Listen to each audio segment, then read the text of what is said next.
Good morning, ma'am! Good morning, Megan! Sakto na kasalubong kita. Meron akong iuutos sa'yo. Sana hindi ko na lang pala pinati si ma'am. Ano po yun, ma'am? Wait lang. Ipaprint mo nga to. Sige po, ma'am. Kaso sira yung printing machine sa library. Ganun ba? O sige, ipaprint mo na lang yan sa labas. Bibigyan kita ng authorization para sa guard para makalabas ka. O sige po, ma'am. Ano pa yan? Utusan pa. Bilisan mo, ha?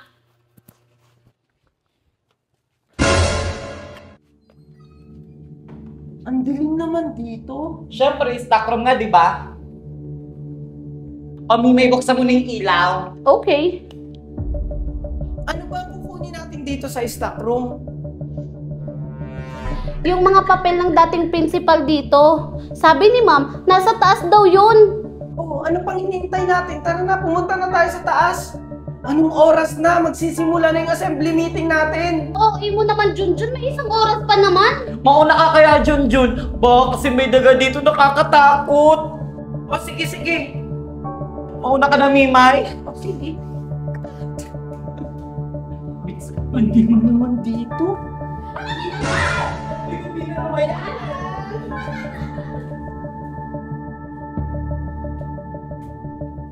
Ayan, perfect. Andito na tayo. Wala pang ilaw dito. Ang dilim-dilim eh.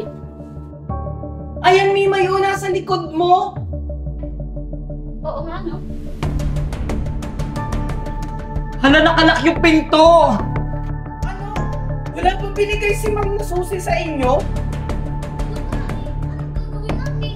Kaya mo naman siguro ito buksan, Junjun. O sige na nga, susubukan ko.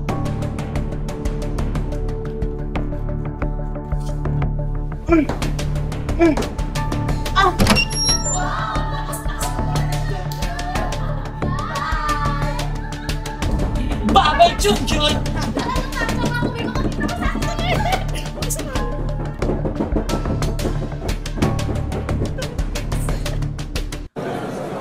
Class, bilisan nyo na dyan. Malapit na assembly meeting natin. Oh, Marco, good luck pala mamaya. Ready na ba yung speech mo? Oo naman po, Ma'am. Ready na yung speech ko para mamaya. Teka, asan na nga ba si Junjun? Hindi ko din po alam, Ma'am. Kanina ko pa siya hindi nakikita. Ganun ba? Baka nagsasolo para sa speech niya mamaya. O class, tapos na ba dyan? Asa na kaya yung dalawa? Nagawa na kaya nila yung plano? Marco! Oh, nagawa niyo ba yung pinapagawa ko sa inyo? Siyempre naman! Kami pa! Good afternoon, everyone! Ready na ba kayo pakinggan ang plataforma ng mga tatakbong presidente ng school natin?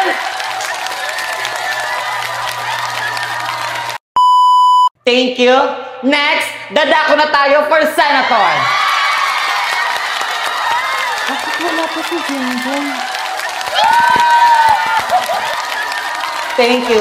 Napakaganda ang iyong plataforma. Okay, next, dadako naman tayo kay Mr. Diskaya. Wala bang palakpakan dyan? Teka, parang may mali. Kasama nila si Junjun kanina.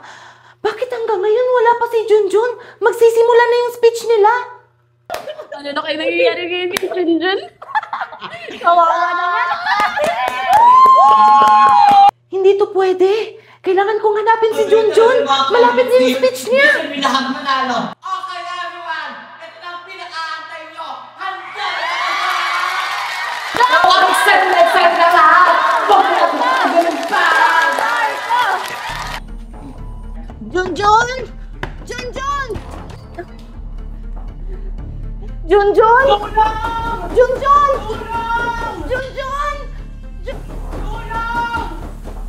Junjun! Junjun! Junjun! Junjun! Junjun! Junjun! Okay ka lang ba, Junjun? Anong nangyari sa'yo? Ba't ka nandito? Walang iya talaga yan si Tasha at si Mimay. Sila yung dahilan kung bakit andito ako. Kinulong nila ako dito. Tama nga yung kutob ko. Inutusan ako ni Ma'am kanina na magpa-print. Tapos nakita ko kayo ni Mimay at Tasha pumasok dito sa stockroom. Oo, Megan. Sigurado ako, plinano to ni Marco para hindi ako maka-attend sa speech. Mga walang hiya talaga sila. Junjun! Tara, bilisan mo! Makakaabot ka pa sa speech mo! O sige, Sige! Gulatin natin sila. Tara, tara! Thank you, Marco, sa napakaganda mong speech. Pwede ka nang upo. And then, guys, napakinggan niyo ba yung napakagandang plataforma ni Marco? Kawawa naman, di siya makakapag-speech.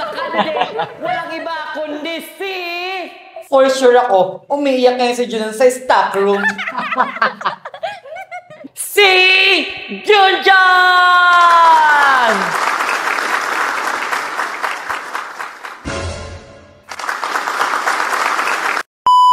Wow! Hindi rin talaga magpapatalo din si Junjun. Napakaganda ka ng plataforma. Dahil dyan, guys, palakpakan naman kayo dyan! Paano nangyari yun?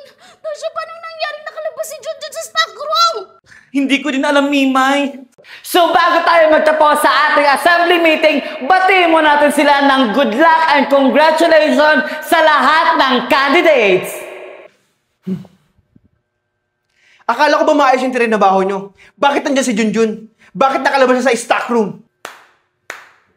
Sinasabi ko na nga ba na kayong tatlo ang may pakana kung bakit nakulong si Junjun doon sa stock room?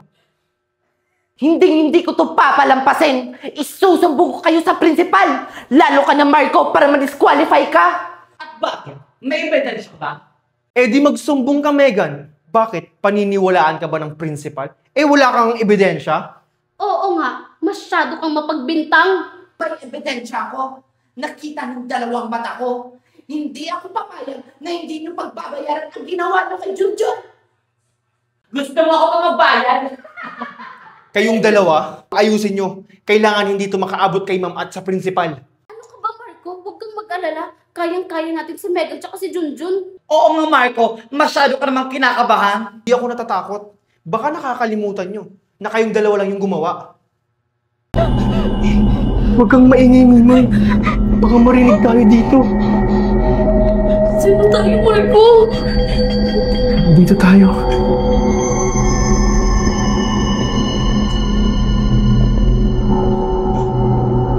Bakit kulirid dito, Mimay? Hindi ko rin alam, Marco. Pero parang mas nakakatakot dito. Pumasok na lang tayo, Mimay.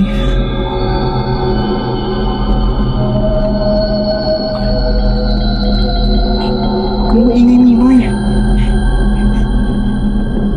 May salamin din dito, Mimay. Oo nga, pero parang mas nakakatakot to. Parang may sumpa. Mimay, nakikita mo ba yung nakikita ko? Oo, Marco. Siya yung babae kanina sa baba.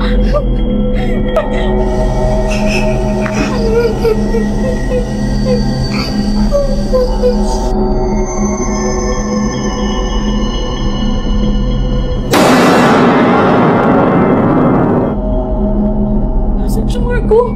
Hindi ko din alam, Mimay, kung nasaan siya.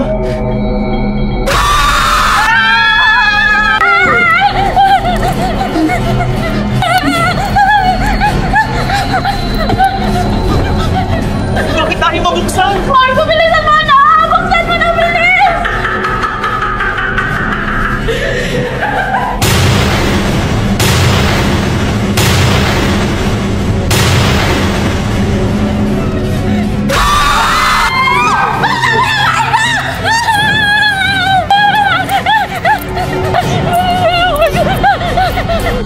Ayoko nang bumalik doon, Mimay. Akala ko katapusan na natin!